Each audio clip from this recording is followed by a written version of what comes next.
गंधराज सफ़ेद रंग के फूल जो अपनी खुशबू के लिए जाने जाते हैं।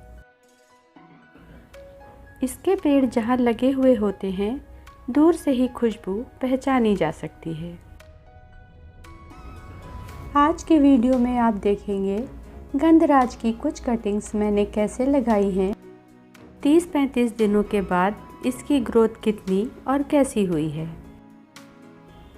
हेलो फ्रेंड्स, मैं स्नेह, स्वागत है आपके अपने YouTube channel titbits of life में।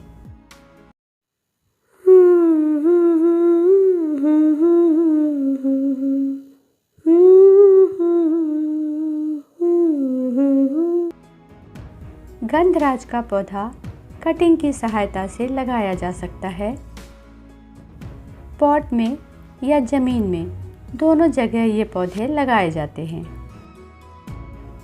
गंधराज का ये पेड़ ज़मीन में लगा हुआ है, जिसकी ऊंचाई करीब 10-12 फीट है। पेड़ पर बहुत सारी कलियां आई हुई हैं। ये गंधराज के फूलों के खिलने का मौसम है। कटिंग्स लगाने के लिए स्प्रिंग और बरसात का मौसम दोनों ही अच्छे होते हैं। फरवरी-मार्च में पेड़ों से पुराने पत्ते गिरते हैं, नए पत्ते निकलते हैं। कटिंग्स लगाने का ये सही समय होता है। कटिंग्स में पत्तियां जल्दी निकलती हैं, रूट्स भी बनने लगती हैं। इसी समय पेड़ की एक टहनी लेकर मैंने कुछ कटिंग्स लगाई थी। कटिंग्स लगाने के लिए सॉफ्टवुड या हार्डवुड दोनों तरह की स्टेम ली जा सकती है।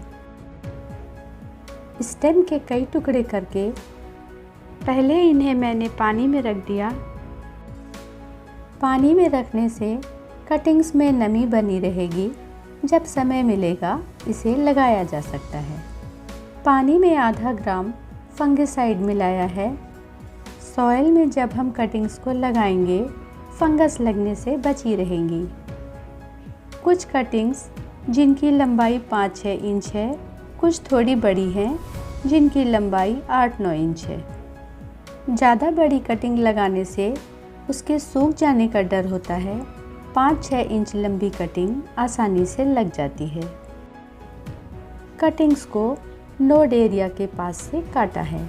स्टेम में नोड हल्की सी गांठ जैसी होती है, जहाँ से पत्तियाँ या रूट्स निकलती हैं। सभी कटिंग्स में 3-4 नोड्स हैं। मिट्टी के अंदर 1-2 नोड्स रहेंगी, जिसमें से रूट्स निकलती है। कटिंग का जो भाग मिट्टी के ऊपर रहेगा, उसमें जो नोड्स होंगी, वहाँ से पत्तियाँ निकलती हैं। कटिंग के ऊपर के कटे हुए हिस्से में भी फंगिसाइड लगा देना चाहिए। कटिंग्स काली नहीं पड़ेंगी या सड़ेंगी नहीं। इस खुले हिस्से को बंद करने के लिए कोई पेंट या नेल पॉलिश भी लगाई जा सकती है। कुछ कटिंग्स मोटी हैं, कुछ पतली हैं। इनमें हार्डवुड कटिंग्स ज़्यादा हैं। कटिंग्स में से पत्तियों को मैंने काट दिया है। पत्तियां अगर लगी रहेंगी, स्टेम की नमी लेती रहेंगी, जिससे कटिंग के सूख जाने का डर होता है। काटते समय पत्ती के नीचे का 2 सेंटीमीटर हिस्सा स्टेम में लगा रहने देंगे। नई ग्रोथ यहीं से होती है। पूरी पत्ती को तोड़कर नहीं निकालना चाहिए। 1-2 छोटी कलियां भी हैं, उन्हें भी मैंने निकाल दिया है। जिस कटिंग की स्टेम पूरी तरह से हरी होती है, उसे सिर्फ रेत में लगाना चाहिए। कटिंग की लंबाई 2.5-3 इंच की लेंगे। रेत में पानी हमेशा रहना चाहिए, नहीं तो कटिंग सूख जाती है। कटिंग्स लगाने के लिए मैंने प्लास्टिक के ट्रांसपेरेंट ग्लास लिए हैं, जिसकी ऊंचाई करीब 6 इंच है। ग्लास में नीचे कुछ होल किए हैं, जिसमें से एक्स्ट्रा पानी बाहर निकल जाएगा। कटिंग्स को लगाने के लिए मैंने कोकोपीट और मोटी वाली रेत को आधा आधा लिया है। 10% वर्मी कंपोस्ट मिलाई जा सकती है। मैंने कंपोस्ट नहीं मिलाई है। रूट्स निकलने के बाद ही सॉइल में से न्यूट्रिशन कटिंग्स को मिलता है। कोकोपीट और रेत में पहले से हल्का सा पानी डाल दिया है। कोकोपीट में पानी ज़्यादा दिनों तक बना रहता है। कोकोपीट में कटिंग लगाने से बार बार पानी देने की ज़रूरत नहीं पड़ती है।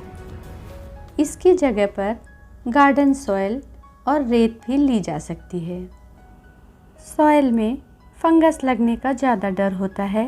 1 ग्राम फंगिसाइड मिला लेना चाहिए। ये कुछ पतली कटिंग्स हैं जिन्हें एक एक करके मैंने ग्लास में लगाया है। कटिंग के नीचे का 1.5-2 इंच हिस्सा सॉइल में रहना ज़रूरी है,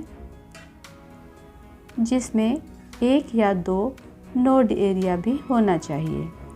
ज़्यादा अच्छा रिज़ल्ट पाने के लिए कटिंग के निचले हिस्से में रूटिंग हार्मोन्स लगाया जा सकता है, जिससे कटिंग्स में रूट्स आसानी से निकलती है। रिज़ल्ट भी अच्छा मिलता है। जो कटिंग्स पतली हैं उन्हें मैंने एक ग्लास में एक साथ लगाया है। कुछ कटिंग्स ऐसी हैं जो ज़्यादा मोटी है। इन्हें लगाने के लिए ज़्यादा जगह की ज़रूरत पड़ती है। एक कटिंग अगर ख़राब होगी, कई कटिंग एक साथ ख़राब हो सकती है। इन कटिंग्स को लगाने के लिए एक दूसरे प्लास्टिक के ग्लास में मैंने कोकोपीट और रेत भर ली है। इन सभी कटिंग्स को मैंने दूसरे गिलास में लगा दिया है। दोनों तरह की कटिंग्स अलग अलग लगी हुई हैं। यहाँ कुछ और पौधों की कटिंग्स भी रखी हैं। एक कटिंग अगर लगानी है, इसे पॉट में लगाना चाहिए। सॉइल में 10% कंपोस्ट भी मिला लेना चाहिए। पत्तियों के निकलने के बाद रूट्स जल्दी ही बनने लगती हैं, जिसे न्यूट्रिशन की ज़रूरत होती है। एक पॉट में एक कटिंग लगाने से इसे निकालकर दूसरी जगह लगाने की ज़रूरत नहीं पड़ती। कटिंग से पौधा पॉट में ही तैयार हो जाता है। कटिंग्स को मैंने ऐसी जगह पे रखा है जहाँ छाया है लेकिन धूप की रोशनी मिलती रहती है। कोकोपीट में पहले से ही काफ़ी नमी है, इसलिए कटिंग लगाने के बाद मैंने पानी नहीं दिया है। पानी ज़्यादा होने से कटिंग्स जल्दी ही ख़राब हो जाती है या सड़ जाती है। 2-3 दिन के बाद स्टेम के ऊपर पानी का हल्का सा स्प्रे करते रहेंगे। कटिंग्स में नमी बने रहना ज़रूरी है। तीसरे चौथे दिन ही जो मोटी स्टेम है उसमें से छोटी छोटी पत्तियां निकलने लगीं। 15-20 दिन के बाद पत्तियां थोड़ी और बड़ी हो गईं। 1-1.5 महीने बाद बहुत सारी नई पत्तियां और निकल आईं। जो पतली स्टेम वाली कटिंग्स थी उसमें अभी तक ग्रोथ नहीं हुई है। जिन कटिंग्स की स्टेम मोटी थी उनमें सभी में ग्रोथ हो गई है। कुछ दिनों बाद कटिंग्स में से रूट्स निकली हुई भी दिखाई दे रही हैं। ट्रांसपेरेंट ग्लास में कटिंग लगाने से रूट्स बाहर से ही दिखाई देती है। रिज़ल्ट पता चलता रहता है। जो कटिंग्स मैंने पतली स्टेम की लगाई थी उसमें 1 महीने बाद 1-2 कटिंग्स में हल्की हल्की ग्रोथ दिखाई देने लगी है। जिन कटिंग्स की अच्छी ग्रोथ हुई है, कुछ दिनों बाद इन्हें निकालकर मैं अलग अलग लगाऊंगी। पौधे की ग्रोथ अच्छी होने के लिए इसे सॉइल में लगाना ज़रूरी है।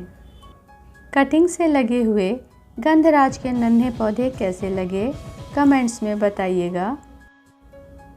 मिलेंगे जल्दी ही पौधों की रिपोर्टिंग के साथ। Thank you friends, happy gardening.